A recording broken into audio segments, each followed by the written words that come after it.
Hey guys, Wrench here. I've got another update for the carrier script for you. I've done quite a bit of work. I'm not going to go into the full setup. I just want to show you kind of what's changed real quick. So I'm going to come in here to the script call, and I just want to demonstrate that we have a couple of new things here. Namely, we've added the ability to use time instead of distance. A lot of guys were wondering about that.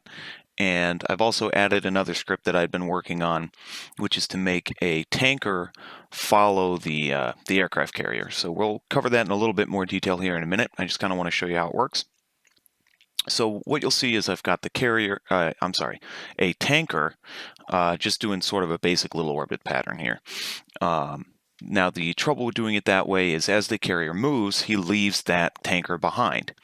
So you take off and, towards the end of when the carrier is way far away from where he started, now you've got to travel really far to get to the tanker, or vice versa. You're coming back from a mission. You've got to refuel in order to make it to the tanker. So you go to the tanker and then you got to go really far to get to the carrier, all that kind of stuff. It's annoying. So we seek to remedy that with this script. So let's go ahead and load this mission up, and we'll see how that works. Okay, I'm just going to go ahead and use spectator. I come in here, watch my tanker. Unfortunately, I really wish we had a nicer looking S3B. Anyway, you can see right away he turns.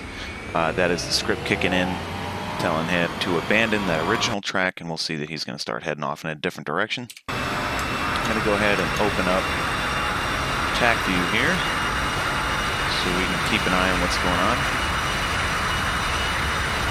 And we're going to go back to DCS and speed this up as much as I can with all these scripts running, which is about 10x.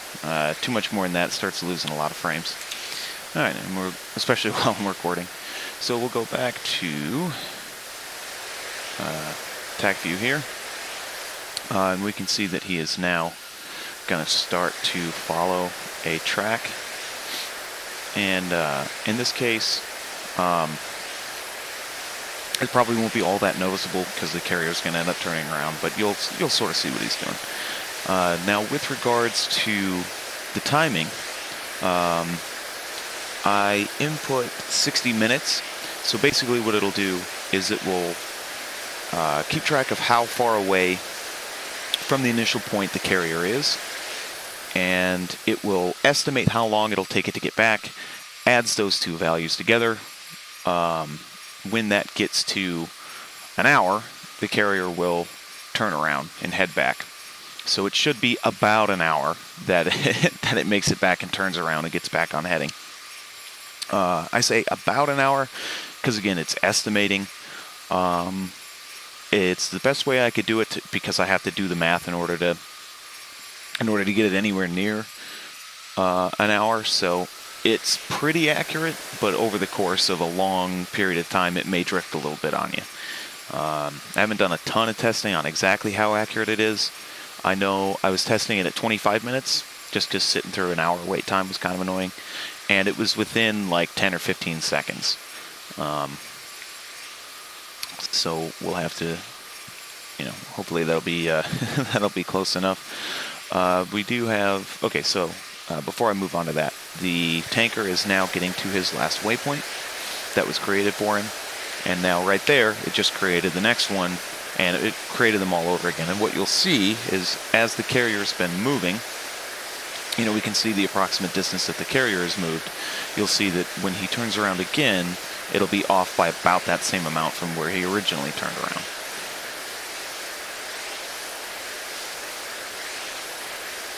So here he comes, here he comes, here he comes, and there we go. So we can see that it's about the same distance between these two, the center of these two turns, as it is from where the carrier started to where it is now. Now we did have one other thing, is that we picked up a little bit of a PIO in this particular ship. You see sort of wiggling back and forth. I'm not sure what's going on there. That might be from a DCS update. We did have a couple of major updates recently. So if we look in the actual mission and go down here, You can see he's sort of wibbling back and forth. That might be just his exact position and the mission editor's too close to the other units or something. Or like I said, it might be from the update. But, oh, there we go. So here's the carrier turning around at plus 32 minutes. So we will see how that does as far as getting back to where he's supposed to be on time. And then, of course, we can see our tanker here. And we should be able to find the carrier somewhere. There it is. And say it should be off his right wing. Let's go back to attack view. Zoom back out, and we can see how he's how he will respond to the carrier's movement again.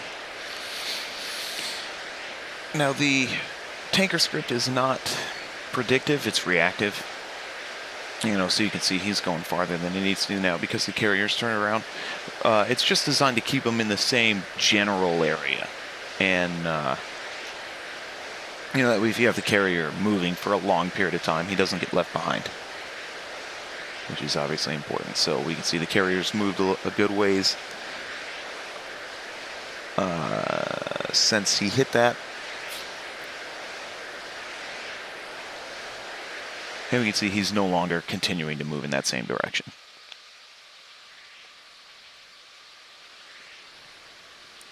Okay, so now let's wait for the carrier to get back. We'll see when the carrier starts turning around. And see how close to an hour we are once he's back on wind heading. So this bit I'll probably edit out because it's going to take a minute. Okay, there we can see he just started his turn a shade after plus 57 minutes.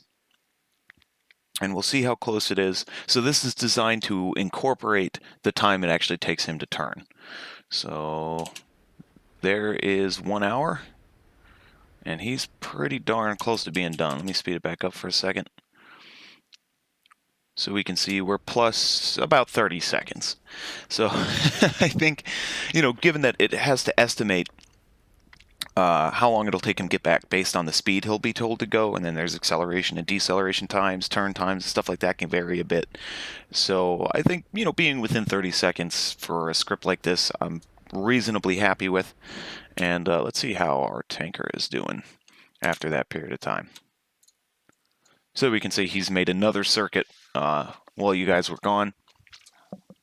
And again, he's responding to the movement of the carrier. Right now I have him moving really pretty far, the tanker that is. That can be sort of tweaked a little bit in later versions, and you can tweak it yourself if you want to come into the script and edit it.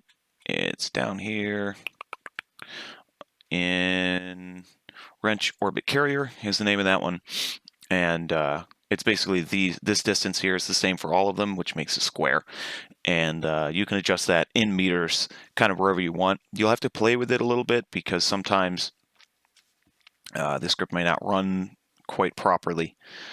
Like if the square's too small, it'll fire triggers and stuff and act weird.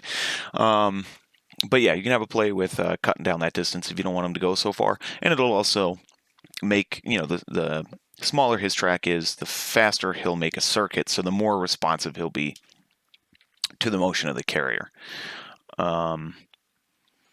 And so you've seen how the time works, and basically, let me come up here to my little bit of documentation.